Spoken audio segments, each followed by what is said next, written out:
Muy buenas tardes, bueno, muy buenas noches ya, mis estimados hermanos y estimada hermana Olga. Estamos hoy para revisar los ejercicios de la lección 26. Así que tenemos, como siempre, a nuestro hermano José Luis Fernández, que los martes está con nosotros y los jueves me dejan solo a mí.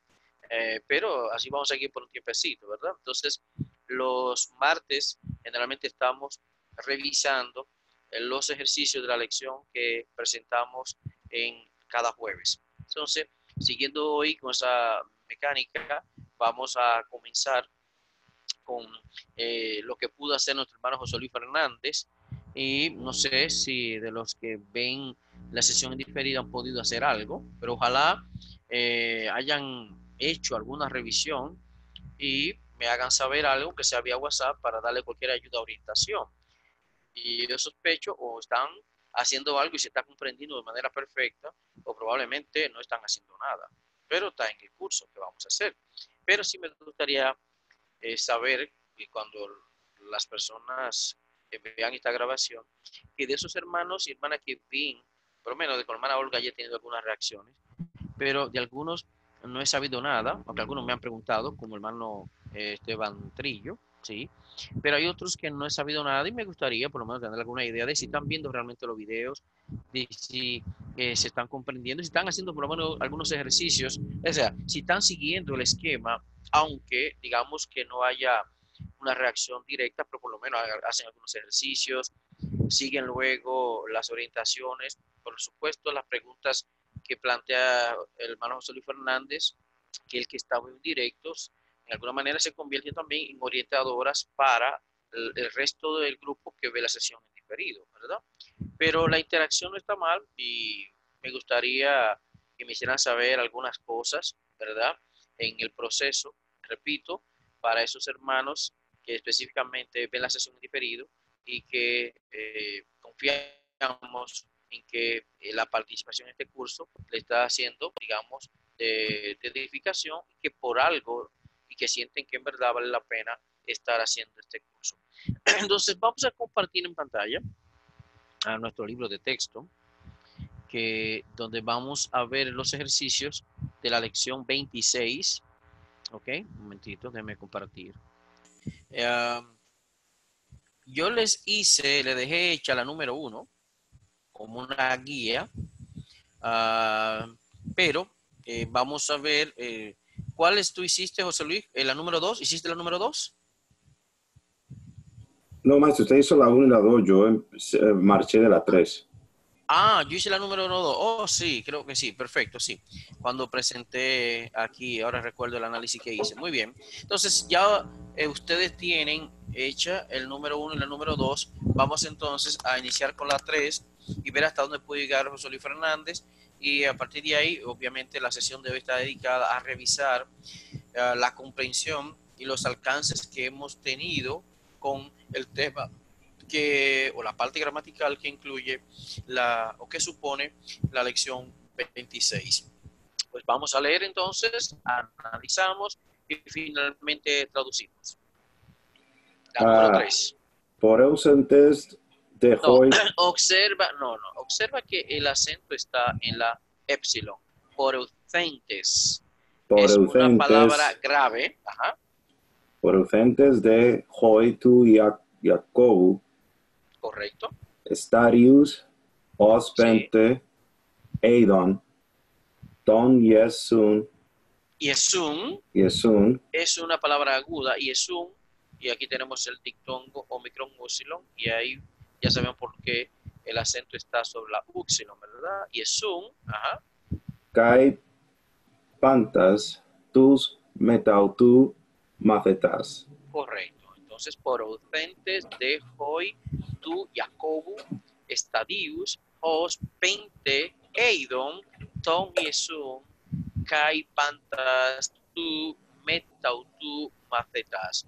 Aquí obviamente tenemos una crasis, ¿verdad? Se ha eliminado la, la, la vocal alfa que completa la preposición meta, y como la palabra que sigue inicia con vocal, ha habido aquí una elisión, una eliminación de una vocal y se señala con esta especie de espíritu suave, pero que no es espíritu suave, sino la figura conocida como coronis, ¿ok? Entonces, poreucentes. ¿Qué es eso de poreucentes? Es un participio en tiempo auristo, de tiempo auristo, Ajá. de voz pasiva. Para ser un verbo deponente tiene el significado de voz activa. Hacerte ahí. Pero por propiamente no viene siendo de voz pasiva. Dado que es auristo, recuerden que en el auristo, a diferencia del presente, que utiliza la misma morfología para voz pasiva y voz activa, en el auristo hay dos formas. Una es para la voz media y otra para la voz pasiva. Pero aquí diríamos que es un participio auristo segundo del verbo poreuomai, ¿verdad? Y que viene siendo es un verbo deponente, pero propiamente no es verbo, no tiene la morfología de un verbo, de un participio, eh, digamos, de voz pasivo media.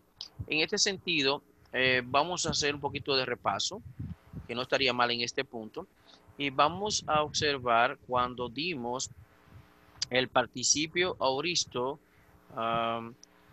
bueno, aquí el participio auristo.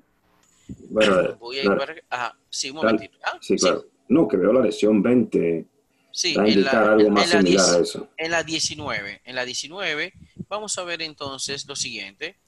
Fíjate, cuando es el participio auristo primero, voz media, tiene generalmente la terminación a menos. Amene, ok, en femenino, pero ese es en el paradigma 246 tenemos las formas del participio auristo primero, pero resulta, y aquí viene la importancia, que recordemos que poreuomai tiene forma de auristo segundo, no de auristo primero, ok. Entonces, ¿qué resulta? Vamos ahora a ver el otro paradigma, que sería la de viendo aquí el otro paradigma, que sería el 249, tenemos la declinación de idom, que sería el participio auristo segundo voz activa de blepo u jorao, ¿ok? Bien, ahora, esto simplemente con manera de repaso. Luego observamos lo siguiente, que vamos a ver si puedo encontrar donde tenemos a la del participio. Un momentito. Déjame ver si lo tengo aquí. Ok, bueno. Déjame ver. El participio auristo segundo voz media se declina exactamente como el participio del presente voz media y solo es diferente porque se forma a base del tema verbal del auristo. ¿Ok? Repito, el auristo segundo voz media se declina exactamente como el participio de presente voz media. Ahora, en ese punto, vamos a observar en la lección 18 fue donde dimos el uso presente de voz media y pasiva, que lo tenemos aquí. Ahí está el 226 es el participio presente voz activa. ¿Ok? Entonces, para a ver si consigo ahora el el tema donde estemos el participio presente voz media. 8. Déjame ver, un momentito.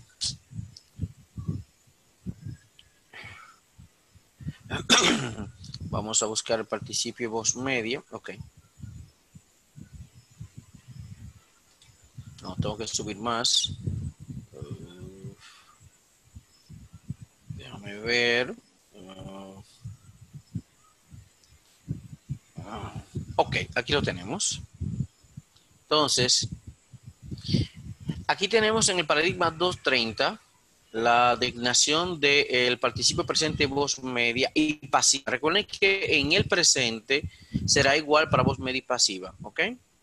Entonces, observen la terminación o menos como característica del participio voz media y pasiva. Entonces, ¿qué va a pasar? Lo que estamos planteando es entonces, la lección 19, es que el aoristo segundo, voz media, se declina como el presente de voz media, pero, obviamente con un tema diferente, ¿ok? Un tema de aoristo. Entonces, aquí observamos la explicación que dimos con relación al aoristo voz media. El problema es que cuando vimos el verbo poreuomai, perdón, de los verbos en omai hacen su aoristo segundo, por ejemplo, erfomai, elthom.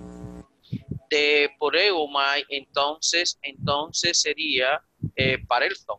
Pero obviamente ahí no hay aumento en la forma de poreuomai, y en este caso déjenme ayudar un poquito con el con Tugi para mostrarle las opciones del tema que presenta Tugi con relación al verbo poreuomai.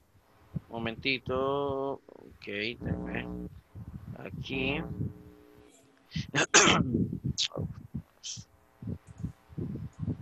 Déjame ver, poreuomai, lo estoy buscando. Ok,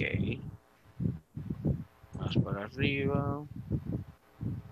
Ok, aquí vamos. Voy a presentar entonces en pantalla al verbo poreuomai. Observen a poreuomai. El imperfecto es poreuomen, que es forma de un verbo de ponente. Futuro poreusomai, que también es de ponente. El auristo segundo sería eporeuten. ¿Ok?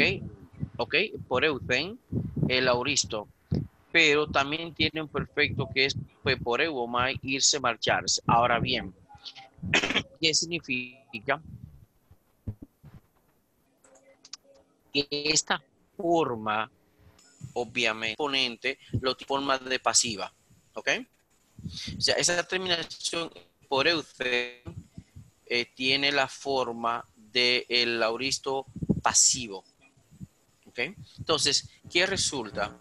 Que el verbo poreuomai no tiene, como vemos, o sea, el diccionario, como este caso, te da las formas que se usan en el Nuevo Testamento. Es decir, que a poreuomai lo encontraremos en el imperfecto, en el futuro, en el auristo y en el perfecto, no más, ¿ok? El perfecto voz media, pero aquí lo tenemos con forma de perfecto voz media y pasiva porque sigue siendo de ponente. Aquí viene siendo un medio pasivo de ponente, en el auristo sería un pasivo de ponente. Ahora, ¿qué resulta? Como el participio no tiene aumento, ¿qué va a pasar? ¿Qué se pierde? La El epsilon. aumento. Sí. Exactamente. Entonces, sobre la base de poreucen, entonces tenemos el participio que en vez de ser en presente, con que sería, por ejemplo, bueno, como auristo segundo activo sería ontos, aquí tenemos entonces la terminación entes. Entonces, sobre esa base, lo importante es recordar siempre, un participio auristo se sustenta en el tema del auristo. Si lo hace, si no es un verbo de ponente, por lo general, entonces el verbo, un participio auristo, que, en un verbo, que no sea de un verbo de ponente, se va a sustentar en la forma del participio, del tema auristo voz activa. En el caso de un verbo de ponente, puede ser, y no sabemos de antemano cómo lo hace. En este caso, quise mostrarle a Tugi para que veamos que en esta forma, este participio lo hace con la forma de la pasiva. Entonces, vendría siendo un pasivo de ponente, mientras que en otros casos lo hace con la forma de la voz media. Entonces, sería un medio de ponente. Entonces, ¿qué resulta? Como poreuomai es un verbo de ponente y como se ve aquí, se mantiene de ponente en el imperfecto, en el futuro y también lo hace en el perfecto.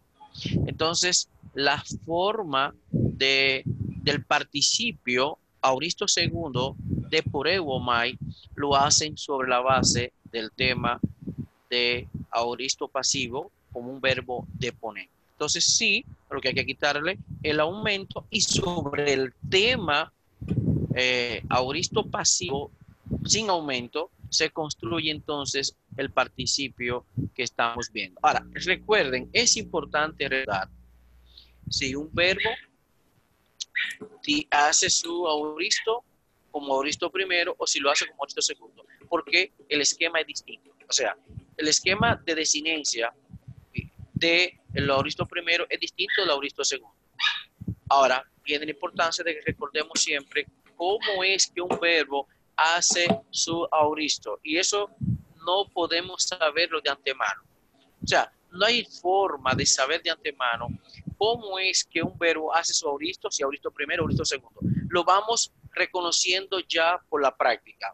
Por ejemplo, ya sabemos que poreuomai hace su aoristo segundo, como si fuera un verbo de forma de aoristo pasivo. Ahora bien, recuerden en ese punto de que... Pregunta. Sí, sí, sí.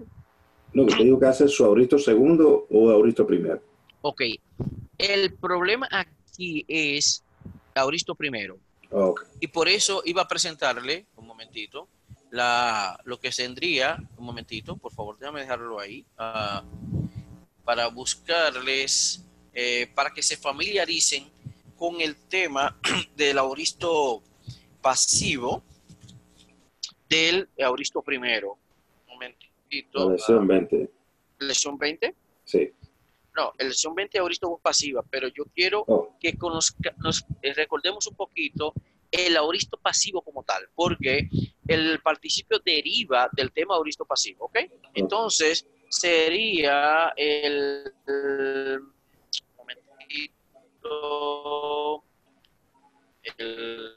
la lección 16.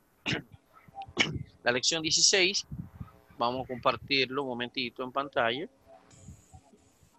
Lección 16, un momentito. Ok, aquí vamos. Déjenme compartirlo ahora. Ok, paradigma 201.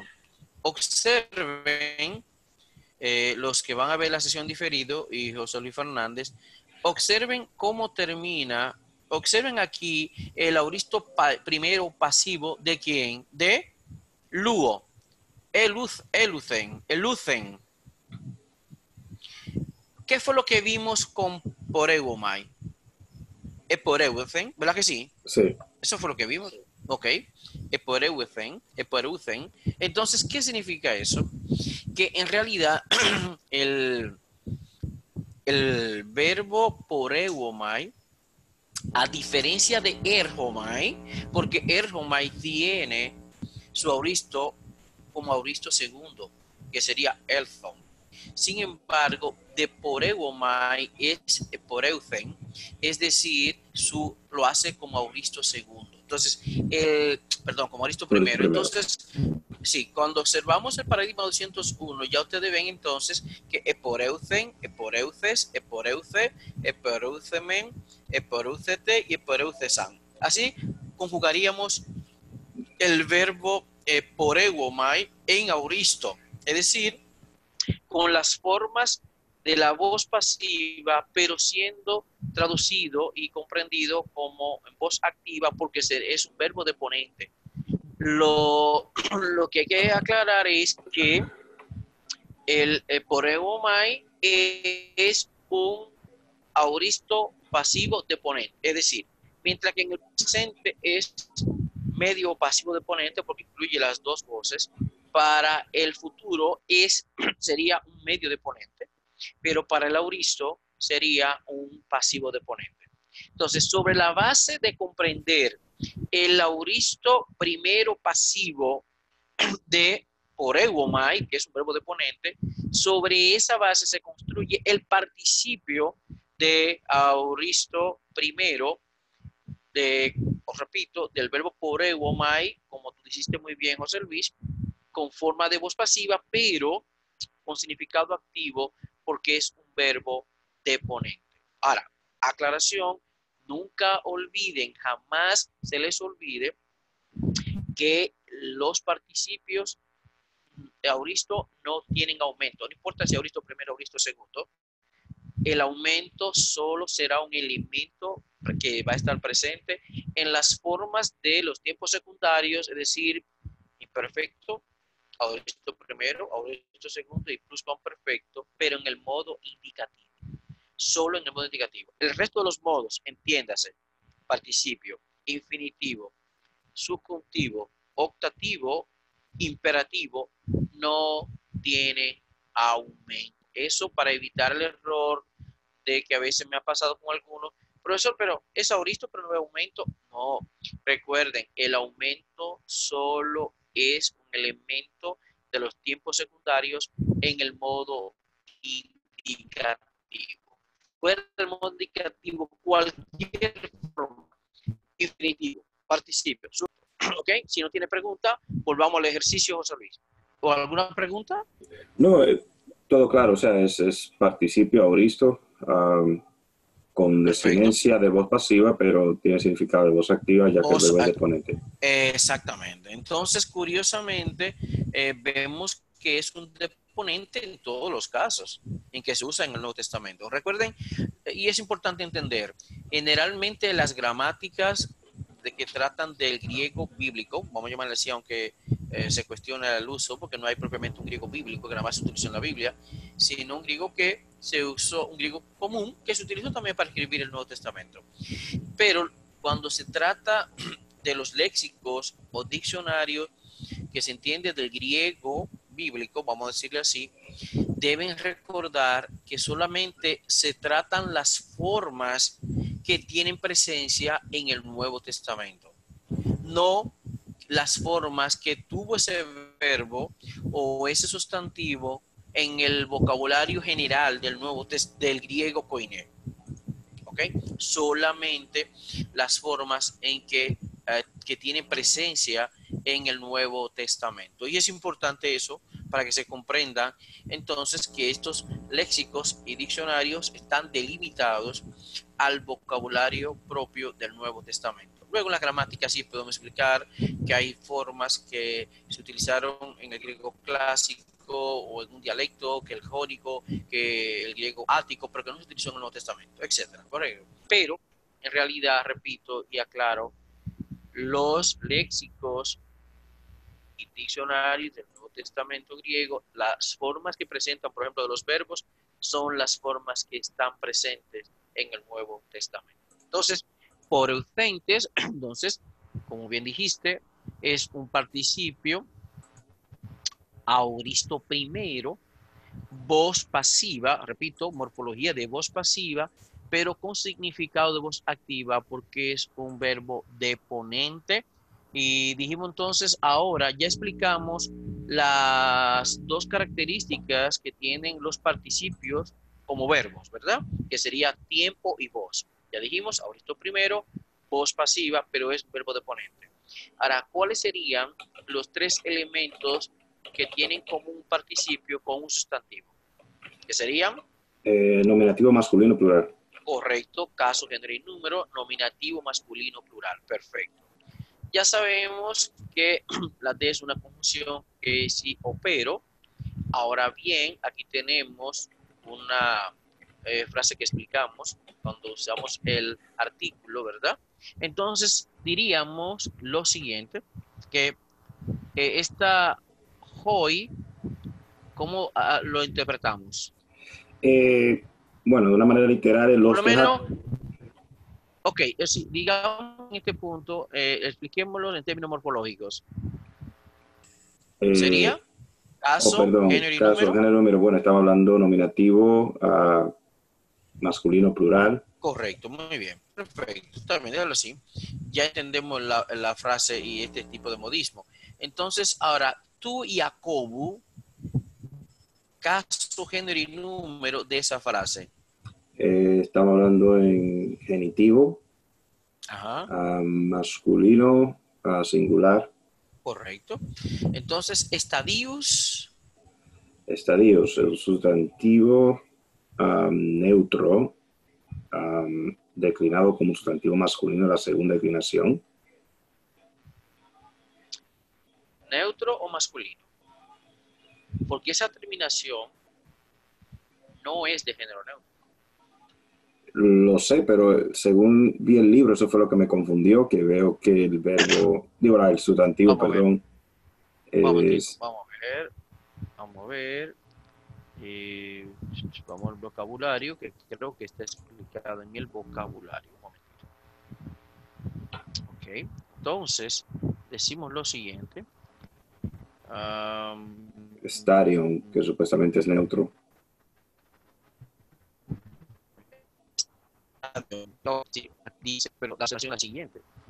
Que estadio, por un lado, es neutro, como de la segunda declinación, perfecto, que tiene un plural de estadía, pero también tiene una forma masculina, que sería hoy estadio.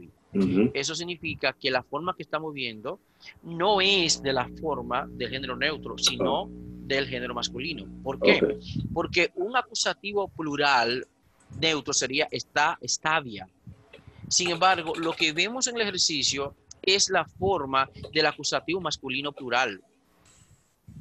Por eso te dije que deben observar, esa forma stadius es el acusativo masculino plural, sin dejar de reconocer que en la base, digamos, hay una forma de género neutro que es stadium, que es de género neutro. Pero repito, un acusativo plural neutro termina en alfa, que sería ta estadia, pero aquí lo que tenemos en el ejercicio es una forma según el género masculino, que el artículo sería tus estadios o estadios. ¿Okay? Sí, yo capté eso, pero sencillamente al ver la definición dije, bueno, tiene que ser un sustantivo neutro, pero declinado como masculino, algo por el estilo. Quizá lo que pasa, no sé si llegaste a ver esta pequeña observación, quizá no, ¿verdad? ¿O sí? La vi breve Esta así, pequeña observación. sí. Ok, entonces volvamos de nuevo, vamos al ejercicio, decimos lo siguiente, que esta forma se corresponde al acusativo masculino plural que no tiene artículo. Pero si fuera a tener artículo aquí, el artículo sería tus estadios. Tus estadios, perdón, estadios, porque aquí hay un dictongo, aquí no.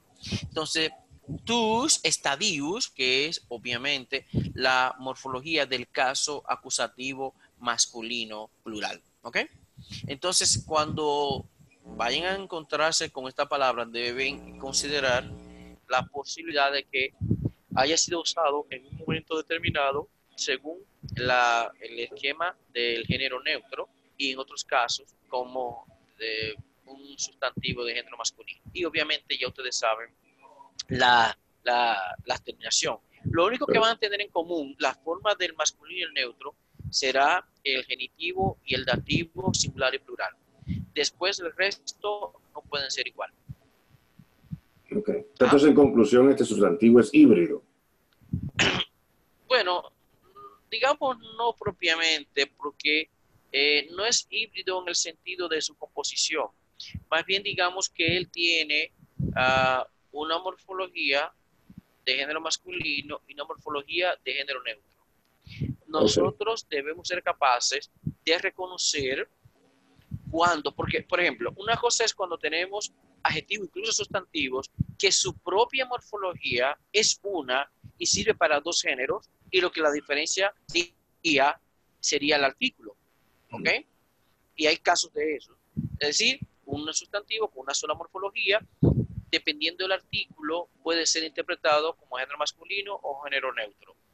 Pero aquí el problema es que no es un problema de artículo, es que la palabra como tal tiene dos morfologías, una que va a seguir todo el género neutro, estadio, por ejemplo, el genitivo estadio, el dativo estadio, el acusativo estadion y el vocativo también estadio. En el plural diríamos estadía o ta estadía, estadion, estadiois, repito, el genitivo y el dativo serán común al masculino y femenino, pero el plural acusativo, nominativo y acusativo será igual y vocativo, que sería estadia. ¿Ok? Ahora, si sigue el esquema del masculino, entonces sería estadio, pero sería, por ejemplo, estadios, pero aquí generalmente las formas que se han propuesto son el plural. Por lo tanto, que sería estadioi, estadion, estadius, estadiois, perdón, y estadius, que sería esta del acusativo plural. ¿Sí, José Luis? No, o sea, cuando dije híbrido, lo que quiero decir es multigénero, no sé, o sea. Bueno, sí, lo que quise decir es, para que no me vaya a confundir, que no es que la palabra tiene una sola morfología para dos géneros, sino que tiene dos esquemas de declinación distintos. Ok, como los adjetivos. Exactamente, porque la palabra como tal aquí tiene una morfología distinta. Por ejemplo, el acusativo plural, como vimos siguiendo la explicación del vocabulario, sería ta estadía. Sin embargo, en el plural masculino sería tus estadius. ¿Ok? Ta estadía sería el género neutro, por ejemplo, como vimos en el vocabulario, pero el acusativo plural sería tus estadios. Es lo que quiero que entendamos. Okay. Que es que la palabra va a tener en su terminación. Por eso, inmediatamente te dije, observa, dice la observación, considera la terminación, porque esa terminación es de acusativo, pero masculino plural y no de acusativo plural neutro. ¿Ok? Okay. Bien, esa era nada más la observación. ¿Ok? Probablemente domine más el género neutro, pero de momento aparece un autor que quiso y le dio con utilizar la forma del masculino. ¿Ok? Ya entonces nosotros como lectores e intérpretes, entonces veremos, pero espérate, él aquí utilizó la forma de género masculino, mientras que otro autor decidió utilizar la forma de género neutro. Entonces, repito, plural, nominativo y acusativo plural sería ta estadia, y aquí lo que vemos en el ejercicio, el acusativo plural sería estadius, acusativo masculino plural. Bien, host ya sabemos qué significa, ¿verdad? Un adverbio como. Ajá. Un adverbio de modo. 20. 20 es un... bueno, significa 5, es un... Ok, es un numeral. Muy bien, numeral. 20 que es indeclinable, ¿verdad que sí? Exacto. Es lo que planteaba, que no propiamente se va a declinar. Lo planteamos en deber, en el mismo vocabulario. Pueden observar, para no, es decir, 5 sin declinación. Es decir, no va a tener cambios en su morfología esta palabra para decir 5, si masculino o femenino, no, sino 20 es un numeral indeclinable. Ok. Eidon. Eidon, aoristo segundo de blepo. Correcto. Vos, aoristo segundo. Vos. Voz activa. Ajá. Primera persona del singular. O también tercera persona del plural. O tercera persona. La morfología es la misma. Ahí vamos a tener que lidiar con esa ambigüedad y obviamente veremos por el contexto, ¿verdad? Y el resto de la oración, si vamos a traducir como aoristo segundo, voz activa, primera persona del singular, yo vi, o si hay que traducirlo por el contexto como aoristo segundo, voz activa, tercera persona del plural, ellos o ellas vieron. Eso lo dejaremos para el contexto final de la oración. Obviamente, ton y sum es claro, ¿verdad? Lo que tenemos sí. Aquí. Acusativo masculino. Acusativo masculino singular. Ok, pantas sería, aquí de nuevo tenemos la misma fraseología del caso anterior. Aquí tenemos atus, bueno, pero pantas primero. Es adjetivo, está en caso acusativo masculino plural. Correcto. Y tus, precisamente. Tus, acusativo masculino plural. Ok, y eso nos apunta a que mafetas, ¿en qué caso está? Acusativo masculino plural. Correcto. Entonces, obviamente, la frase metautu, ¿qué significa esa construcción sintáctica de esta preposición meta con este, que es un qué? Auto es un pronombre personal, tercera persona, en Ajá, este caso genitivo. singular, Sí, masculino, singular. Ahora, ¿qué significa la preposición meta con un nombre o pronombre en genitivo? con Ok, de compañía. Muy bien. compañía. Entonces, ¿cómo traducimos, cómo ensayamos la traducción a este ejercicio? Voy a tratar lo posible. Pero Bien, vamos, habiéndose vamos. ido los hijos de Jacobo una distancia de como 5 estadios, vieron a Jesús y a cada uno de los discípulos que estaban con él. Ok, vamos de nuevo. Comencemos de nuevo. Repíteme la traducción. Pero habiéndose ido los hijos de Jacobo una distancia de como de 5 estadios, vieron Pero a también puede Jesús. ser, ajá. Ahí, Fíjate que, ajá, ahora observa cómo aquí tú decidiste traducir en que como tercera persona del plural. ¿el qué Esto, específicamente? Eidon, tradujiste vieron. Oh, sí, ¿Viste? sí. Ahí vamos. Entonces vamos a ver. Ok, entonces, habiendo ido o habiendo caminado, qué sé yo, los discípulos de Jacobo, digamos así, o los hijos de Jacobo, o los hombres de Jacobo, como 5 estadios, entonces conviene contextualmente traducirlo en que en tercera persona del plural y no primera del singular. ¿Ok? Eh, Está apuntando, se supone que el sujeto de esta forma, Eidon, son quienes, Hoy, tú y Jacobo. ¿Ok? ok, entonces, perdón, ¿qué hice Sea, mal? no, no, no, al contrario, te estoy diciendo Ah, que convenía precisamente traducirlo en tercera persona del plural y no en la primera del singular. oh, Es exacto, decir, sí. esta morfología es de ambas personas. Por eso decía que el contexto va a depender. Ahora, Mm, entendiendo que hoy, tú y Jacobo es el el sujeto de sujeto. este verbo, entonces debe ser tercera persona del plural y Ujú, se da la concordancia que he explicado antes, que un nominativo plural va a demandar un verbo en tercera persona del plural, exceptuando los neutros que por lo general van a usar un nominativo plural neutro, va a utilizar un verbo en singular, pero eso es un modismo específico. La regla es que exceptuando los nominativos plural neutro, generalmente la regla es que un nominativo singular utilice una forma verbal en tercera persona del singular y un nominativo plural, ya sea masculino o femenino, va a utilizar como verbo a un verbo en tercera persona del plural y aquí entonces se da la concordancia. Pero habiendo caminado, habiendo oído los de Jacobo como a 5 estadios, entonces vieron a Jesús y a todos que, o a cada uno, ¿se puede decir?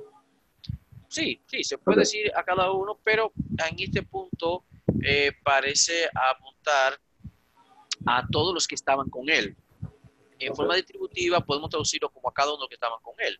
¿Ok? En ese sentido, entendiéndose que estamos hablando de esos que están hablando, podemos traducir y a todos los que estaban, pero ¿quiénes? Porque A recuerden todo, que aunque apareció MetaUtu, recuerden que tus está apuntando a quién, a Macetas. sí, sí.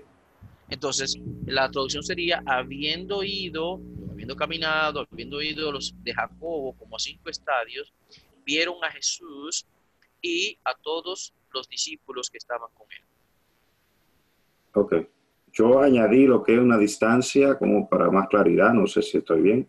Sí, no está bien, no importa. Ok, ok, Podemos decir que habiendo caminado como una distancia de 5 estadios, más o menos, es simplemente un aproximado de lo que habían caminado, lo que habían transitado. Entonces, pero habiendo ido, habiendo caminado, los de Jacobo como a una distancia como de 5 estadios, entonces vieron a quién, a Jesús y a todos los discípulos que estaban con él. ujú, Macetas. Recuerden que al margen de que Metautu interrumpió a la relación entre tus y Macetas, Tus es el artículo acusativo masculino plural que está acompañando a Macetas. Por lo tanto, vieron a todos los discípulos que estaban con él. ¿Alguna pregunta o observación? No, lo veo bien. Bien, entonces vámonos a las 4. Acusantes de tauta panta hoyen de sinagoge. Sunagoge. Es una palabra aguda. El Sí, acento me di está cuenta en la ese última complejo. sílaba. Ajá. Eipon, ¿Sí? Hoti, Telusin, y No, de Felusin no, Felusin. Es Telusin, una palabra esdrújula. sí, Felusin. Telusin, y de Ton Tauta Poyunta. Correcto, muy bien. Acusantes de tauta panta hoy en te sunagoge o sinagoge, como quieran. Eipon, Hoti, Felusin, Idein, Ton, Tauta, Poyunta. Acusantes. ¿Qué sería esta palabra? Un Participio del tiempo auristo. Auristo primero o segundo. Primero. Auristo primero. ¿Cómo sabemos? Fácil. Observen que este tiene una sigma. Generalmente el auristo primero es sigmático, tiene sigma, aunque hay verbos que hacen el auristo primero con una cacpa, por ejemplo, pero mantienen la vocal temática alfa. Por ejemplo, si fuera presente o auristo segundo, sería un vocal temática alfa. Entonces, acusantes es un verbo, es un participio de tiempo auristo primero, voz Activa. Voz activa. Muy bien. Ahora, caso, género y número. Nominativo masculino plural. Correcto, muy bien. Perdón. Muy bien. Ahora, ya sabemos de y opero, no hay problema. Es la conjunción y opero. Ahora, tauta panta. Se supone que tauta panta están relacionados sintácticamente. Ahora, por eso podemos decir de antemano que el género, caso y número de tauta será el género, caso y número de panta. Tauta panta. ¿Cuál sería? Nominativo acusativo neutro plural. Ok, puede ser nominativo o acusativo neutro plural. Muy bien, correcto. Ya tenemos de nuevo aquí al hoy, que como aquí vimos que es nominativo masculino plural. Ahora bien, hay una frase que va junta que es en te sunagoge. En te sunagoge. En primer lugar, debemos explicar que esta preposición se utiliza con un solo caso. ¿Y cuál caso es?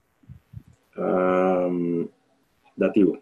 Muy bien. Eso significa que a menos que haya un error mecanográfico, te sunagoge debe estar en qué caso dativo. El caso dativo, sí. Ahora, género y número. Género femenino y número singular. Correcto, bien. Entonces, eipon. Es un auristo segundo del verbo lego. Muy bien. Persona y número. Persona primera singular o tercera plural. Perfecto. Voz activa. Muy bien. Ahora, hoti. Recuerden que hoti puede significar que, pero también puede ser lo que introduce el llamado discurso indirecto. Veremos aquí sí cómo es que funciona aquí ahora. Entonces, celusi es una forma verbal. Tiempo, voz, modo, persona y número. Modo indicativo, presente, tercera persona plural. Ajá. Muy bien. Voz activa. Modo indicativo, correcto. Y la forma léxica es Celo, desear. celo. Muy bien. Ahora, idein. ¿Qué sería idein? Está en modo infinitivo. Ajá, muy bien. Auristo segundo. Correcto. Infinitivo, ¿de qué tiempo? Auristo segundo. Vos. Voz activa. Voz activa, muy bien. Ahorita segundo, voz activa. Y diríamos entonces, ¿de qué verbo? Blepo. Blepo, muy bien. Ahora, Tom. ¿A quién apunta Tom? Tom apunta a Poyonta. Correcto, a Poyunta. Entonces, Tom es el artículo, Poyunta, ¿qué es? ¿Un qué? Es un participio presente del verbo poieo. Porque es un verbo contracto de los verbos que tienen una epsilon antes de omega. Es un verbo contracto, entonces sí. Poyunta es un participio de tiempo presente. Voz. Voz activa. Voz activa. Caso, género y número. Ok, ahí es que estoy un poquito atrasado. El artículo, no crean, no. El artículo te ayuda bastante. Okay, el artículo les va a ayudar bastante. Singular. Correcto, okay. Acusativo masculino singular. Recuerden que aunque esta palabra aparece de por medio, en realidad la sintaxis es entre ton, coyunta. Para tauta. Es un pronombre personal, neutro, plural. En caso... Un pronombre personal o un pronombre adjetivo. Perdón, demostrativo. Sí, sí. Ahora sí. Es un adjetivo o pronombre demostrativo. Caso, género y número. Entonces, caso nominativo o acusativo. En este caso es acusativo. Pienso. Plural neutro. Plural neutro. Una pregunta. Aquí, ¿qué tenemos? ¿Un discurso indirecto o no? ¿Cómo tú tradujiste? No llegué a traducir. Ok, pero vamos a ver. Voy a aplicar de nuevo. Sí. Habiendo entonces escuchado, recuerden que es importante, primero, a la hora de manejar un participio, lo primero que ustedes tienen que ver es, claro, después de ya haber hecho análisis morfológico, tiempo, voz, caso, género y número, entonces deben verificar si tiene artículo o no tiene artículo. Si tiene artículo, entonces puede funcionar como un adjetivo, incluso sustantivado, haciendo la función de un sustantivo cualquiera. Pero si no tiene artículo, recuerden entonces que es por lo general los participios que no tienen artículo, por lo general tienen una función adverbial. Y aquí entonces observamos que no tiene artículo. De hecho, si hubiera tenido artículo, si hubiese tenido artículo, el artículo sería, ¿cuál sería el artículo? Dado que es nominativo masculino plural. Sería hoy. Hoy acusantes. Entonces, como no tiene artículo, tiene más bien una función adverbial. Entonces, pero, y habiendo escuchado que todas estas cosas, tauta panta, ¿quiénes? Los que estaban, ¿dónde? En la sinagoga. En la sinagoga, ¿qué dijeron? Dijeron... Ahora viene el punto, observa ahora. Eso significa que Joti aquí está introduciendo un discurso directo. ¿Ok? Entonces, Felusin está en tiempo presente. ¿Ok? Eso significa que este verbo en tiempo presente fue porque el discurso directo fue Felusin, Idein, Ton, Tauta, Poyunta. Es decir, la traducción aquí no va a ser de tiempo presente, sino que el tiempo presente de este verbo es porque el discurso directo, en el discurso directo se utilizó el tiempo presente. Déjenme dar un pequeño repaso. Recuerden que el discurso directo, cuando hablamos de discurso directo, estamos hablando de una manera de citar lo que alguien dijo, ya sea en forma oral o escrita, pero lo decimos tal cual, palabra por palabra, digamos entre comillas, si se quiere como cita directa.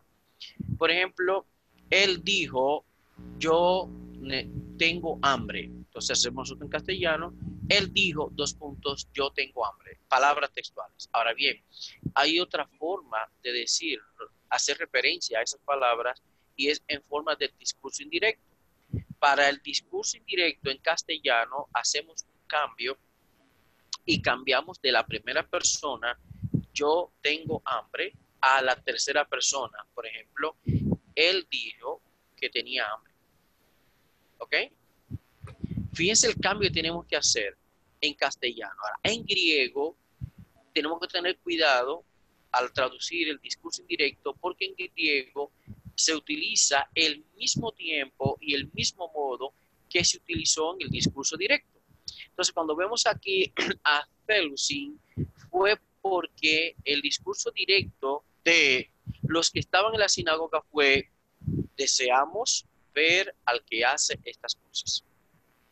Pero recuerden que Eipon nos está diciendo que estamos ahora apelando a una frase, a un dicho que estas personas dijeron ya. O sea, estamos citando las palabras de ellos. Pero en la traducción no puede utilizarse el presente, porque es un dicho del pasado. Entonces, la traducción hay que ajustarla a, por general, por ejemplo, en esta forma. Habiendo escuchado todas estas cosas, los que estaban en la sinagoga dijeron que querían ver a quién, al que hace estas cosas. Fíjense cómo vamos a traducir aquí. No dijeron queremos ver al que hace estas cosas, no. Dijeron que querían ver al que hace estas cosas. ¿Ok? O en este punto podemos traducir incluso suponiendo que el que hace ya no lo está haciendo. Tenemos que ajustar eso para traducir. Pero habiendo escuchado a todas estas cosas, los que estaban en la sinagoga dijeron que querían ver al que hacía estas cosas. El ajuste es porque estamos frente a un discurso indirecto. ¿Ok? Supongamos que si se dice, por ejemplo, al otro día, pues podríamos decir que podemos traducir al que hace estas cosas. Pero suponiendo que no hay forma de saber el tiempo que media entre el discurso directo y lo que hacía esa persona, lo correcto es que entonces ajustemos la frase completa diciendo, habiendo escuchado todas estas cosas, los que estaban en la sinagoga dijeron que querían ver al que hacía estas cosas. ¿Bien? ¿Alguna pregunta? Bueno, puedo entender el cambio, o sea, al traducir, porque si está en presente y se dijo en el pasado, o sea, los verbos... El caso es entender en este punto, permíteme ayudarte, es comprender esta característica del griego que es distinto al castellano. Cuando yo dije en castellano, por ejemplo, en discurso directo, yo tengo hambre, nosotros ponemos dos comillas, él dijo, dos puntos, yo tengo hambre. Pero al hacerlo en forma de discurso indirecto, en el castellano hacemos cambio de persona y en el verbo también. Eso diríamos, en forma de discurso indirecto, él dijo que tenía hambre. Observa cómo cambiamos del presente al imperfecto y de la primera persona singular a la tercera. Repito, déjame utilizar la pizarra, por favor, un momentito, para hacerlo más gráfico y así sea mucho mejor. Un momentito. Creo que es mejor aquí ver que simplemente escuchar. Un momentito.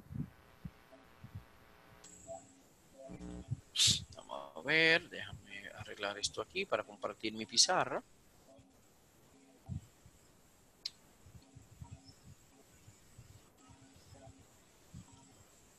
Ok, bien. Vámonos un momentito aquí. Ahora sí, voy a compartir la pizarra para escribir. Vamos a ver. Vamos a el discurso directo en castellano. Supongamos una persona dijo en el pasado, yo tengo hambre. ¿Ok? Estamos diciendo que luego hay dos formas de hacer referencia a esa frase. Una es a la manera del discurso directo, o lo que se llama también estilo directo, o la manera del discurso indirecto o estilo indirecto.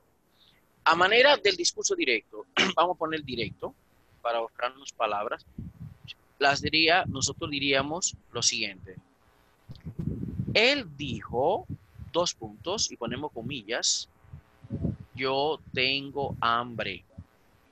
Eso sería lo usual y lo que nos han enseñado por mucho tiempo, de que cuando repetimos las palabras directas de alguien, tal cual, lo hacemos entre comillas para indicar que estamos repitiendo las palabras tal cuales. Él dijo, yo tengo hambre. Entonces nosotros podemos decir, al hacer referencia a eso, ¿qué fue lo que él dijo? Si alguien me pregunta, bueno, él dijo, yo tengo hambre.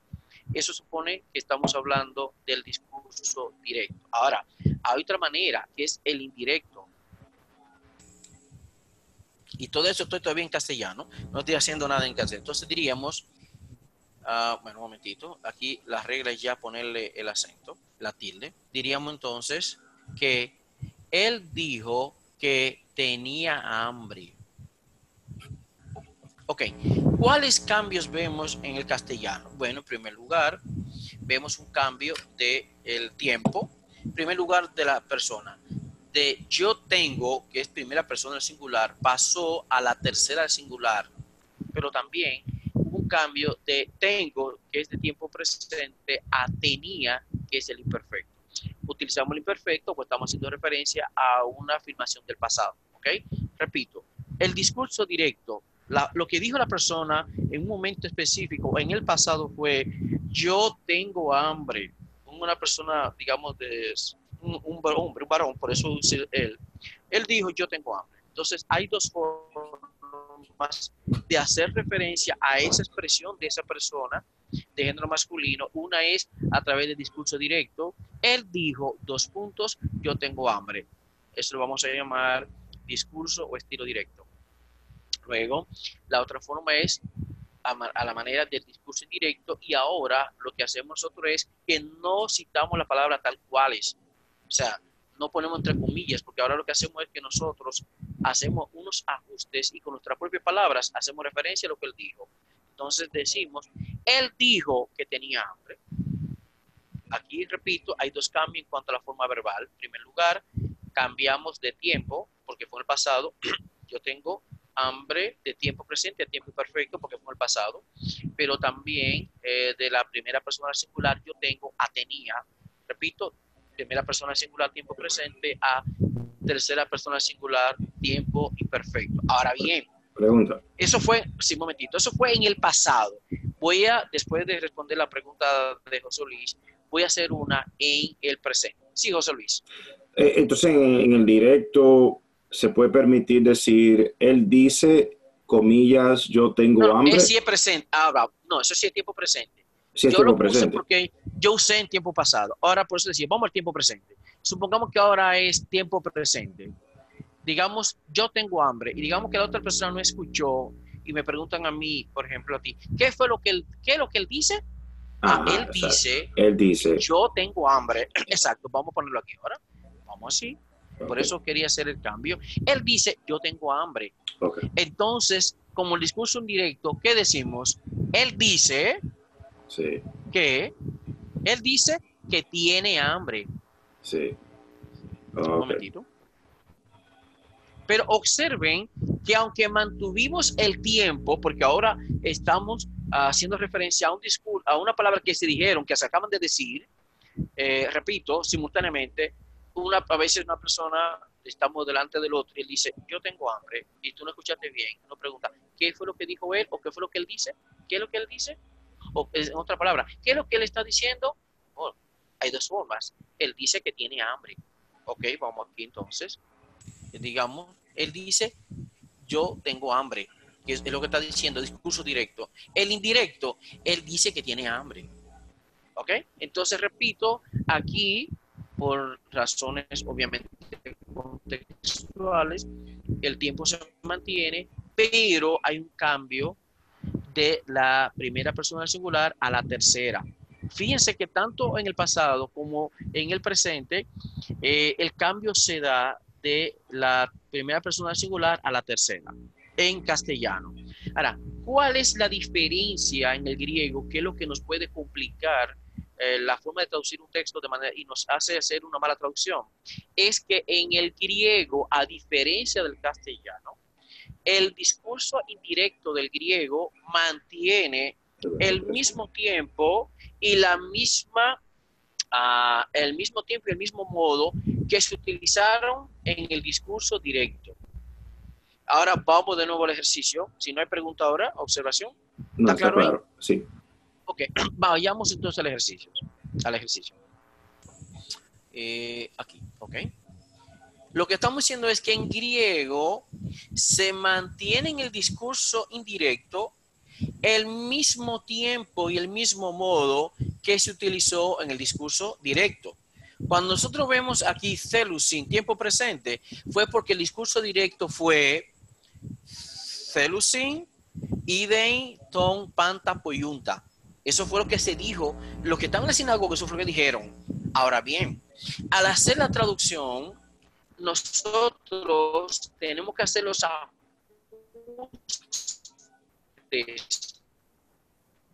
porque la es para que nosotros presentamos el modismo griego que implica mantener el tiempo y el mismo modo del discurso directo, pero en la traducción nosotros tenemos que hacer los ajustes. Por eso, y como es del tiempo pasado, diríamos que habiendo escuchado todas estas cosas pero habiendo escuchado todas estas cosas, los que estaban en la sinagoga dijeron que querían ver al que hacía estas cosas.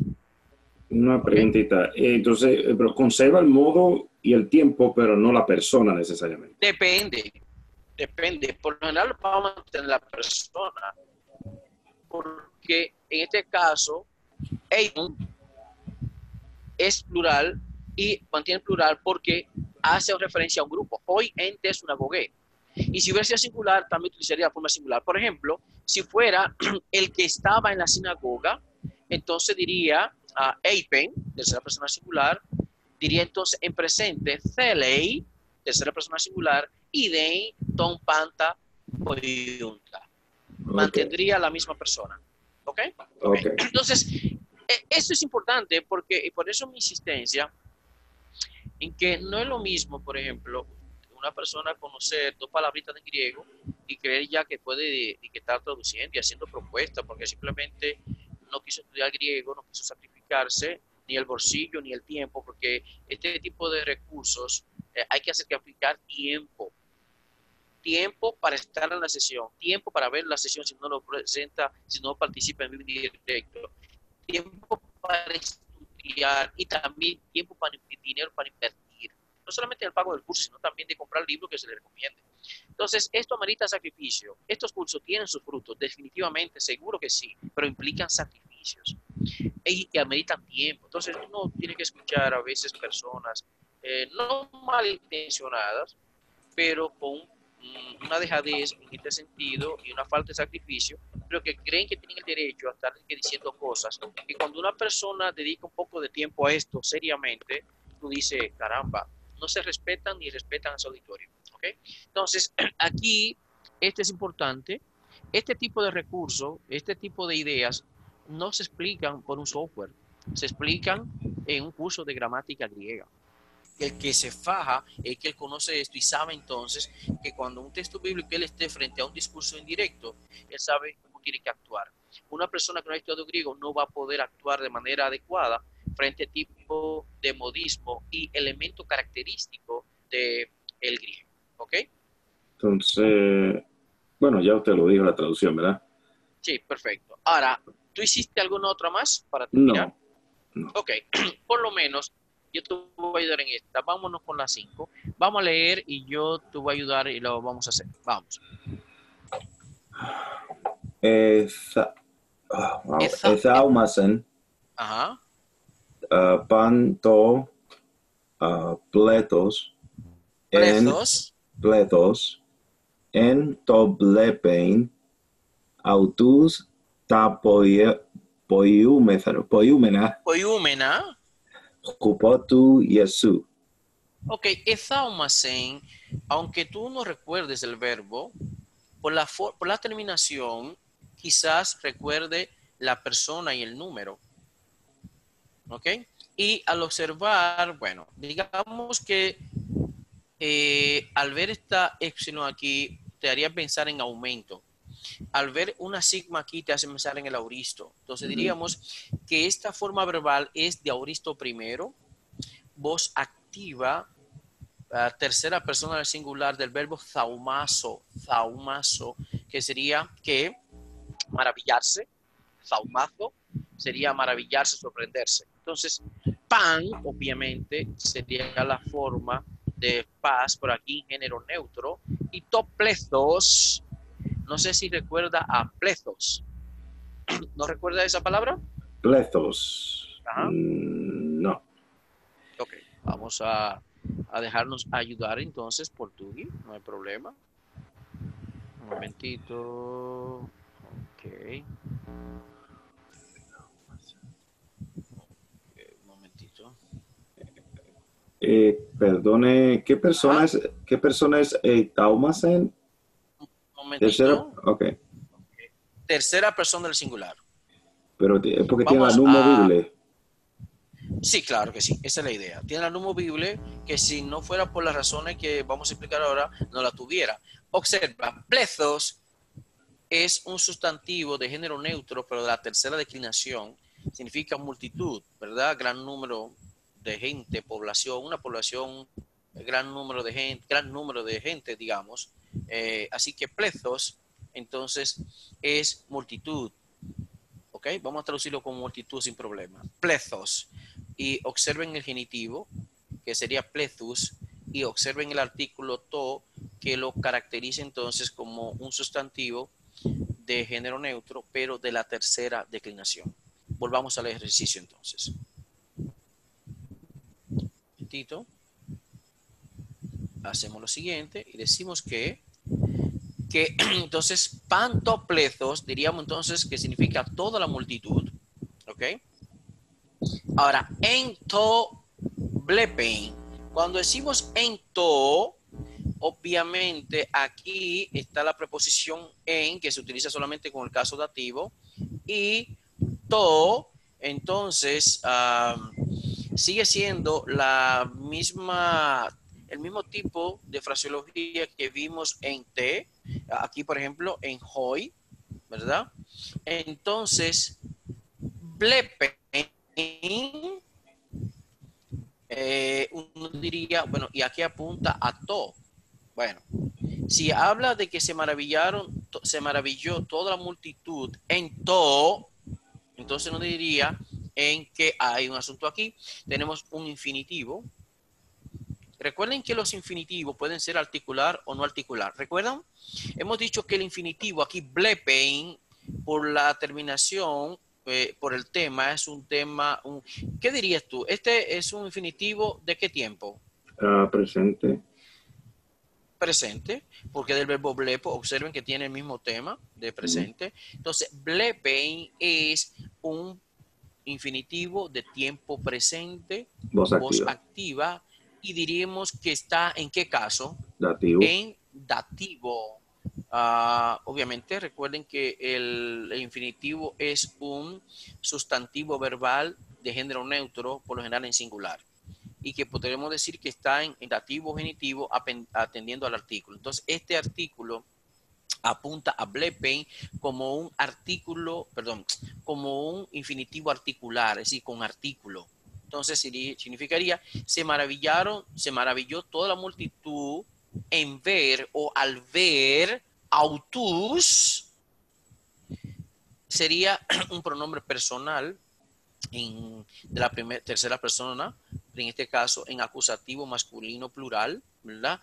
En ver quiénes, ellos, recuerden que en estos casos el sujeto aparece en qué? En acusativo. Tapoyúmena, por el artículo ta nos dice, y por la terminación, que es de género neutro, nominativo, acusativo, plural. Vamos a decir que es acusativo. Ahora bien, poiúmena nos recuerda que es un participio de tiempo presente, voz media o pasiva, en este caso voz pasiva, porque miren a jupoma cenitivo. Entonces, tapoiúmena es un participio de tiempo presente, porque tiene el tema de presente, de un verbo contracto que es poieo. Tapoiúmena, entonces, participio de tiempo presente, voz pasiva, en este caso. En caso acusativo, plural neutro, tapoiúmena. Y luego observamos entonces que upó más genitivo indica el complemento agente responsable de la forma verbal que está en voz pasiva, que sería tapoiúmena. Entonces, se maravilló, digamos aquí, toda la multitud como forma colectiva, o digamos se maravilló toda la multitud, tercera persona singular, se maravilló toda la multitud en ver o al ver ellos que las cosas hechas por quién? Por Jesús. Por Jesús, correcto. Se maravilló toda la multitud al ver o en ver ellos al ver las cosas hechas, perdón, no tiene el pan. Al ver ellos las cosas hechas por Jesús. Ese ellos ahí, porque autus es acusativo. Entonces. Sí, el problema es que el infinitivo, si va a tener sujeto por lo general, distinto, digamos, al de la forma, digamos, por lo general, un infinitivo, si va a tener un sujeto, y eso lo podemos revisar a manera de repaso en la próxima sesión, autus es el sujeto de este infinitivo. O sea, el sujeto de un infinitivo está en acusativo. Ok. Entonces, en ese caso, te voy a dar porque, bueno, para que veas que puedes repasarlo y en una próxima sesión pues vamos a dar un poquito más de eso. Un momentito, déjame ver si recuerdo dónde. Ok, perfecto. Le voy a dar por lo menos el párrafo y una idea rápida. Ok, un momentito.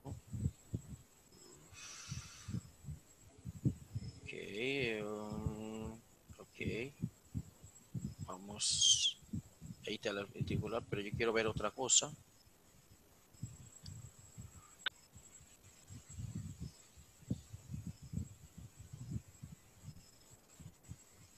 Ok. Paradigma 304. Hasta ahora hemos visto el infinitivo como un sustantivo, pero también es una parte del verbo y así tiene características verbales. Como el participio, el infinitivo puede tener calificativos adverbiales y un complemento directo. Pero a diferencia del participio, puede tener un sujeto. El sujeto del infinitivo está en el caso acusativo. ¿Ok? Este es el ejemplo, en to legen autus tauta, es decir, en ver o en decir ellos estas cosas. Entonces, es lo mismo que estamos viendo aquí. Repito, paradigma 304. El autus funciona aquí como el sujeto del infinitivo que está en el ejercicio ahí. Un momentito. Ok. Deben ponerlo. Quise ponerlo para que les sirva de repaso incluso a los que están viendo la sesión diferida. Paradigma 304, el sujeto del infinitivo va a estar en acusativo. Entonces, ¿qué resulta? Un momentito. Ok. Entonces diríamos, subir un poquito. Diríamos entonces que autus es el sujeto de este infinitivo. Por eso, toda la multitud se maravilló al ver ellos o en ver ellos, autus, toblepen, tapoiúmena, las cosas hechas por Jesús. ¿Alguna pregunta final? Bueno, maestro, usted leyó el paradigma previo y entiendo esa parte, ¿verdad? Ajá. Que Okay. el sujeto del infinitivo debe estar en acusativo. Ahora, dijo el paradigma también que como el participio puede tener complemento directo. Entonces, ¿cómo expresaría el complemento directo? Ok, lo que vamos a hacer es lo siguiente.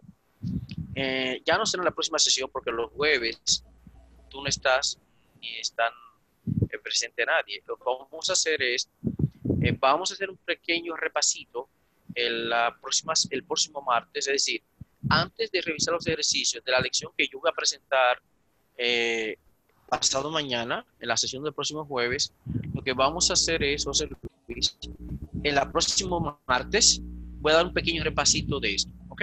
Donde, por un lado, presentaremos cuando el infinitivo puede tener un complemento adverbio o complemento directo, y en este caso, cuando tiene un sujeto en acusativo, ¿ok? Entonces, vamos a dejar ese compromiso. No, si usted quiere, yo entro el jueves por... Si usted quiere, entro el jueves por 10 minutos y te lo explica. Sí, no, pues si tú quieres, no sé, entonces vamos a hacerlo así mejor, va a estar más fresco. Entonces, lo que vamos a hacer el próximo jueves, aunque sea por unos 15 minutos, ¿verdad? Sí. Antes de presentar la próxima sesión, tú vas a estar presente para yo presentar este pequeño repaso sobre el infinitivo y esos aspectos específicos que estamos mencionando, ¿ok? Perfecto. Muy bien, feliz noche, mi hermano, saludos muy especiales y feliz noche también para todo el resto del grupo que va a ver la sesión totalmente en diferido. Así que bendiciones y hasta el próximo jueves, donde tendremos este pequeño repaso de inicio sobre el infinitivo y estos aspectos específicos, y luego presentar la próxima lección, que es la 27, que la estaremos revisando en la sección del próximo martes. Feliz noche, bendiciones y hasta el próximo. Hasta la próxima. Gracias. Bye bye, mi hermano. Bye. Amén.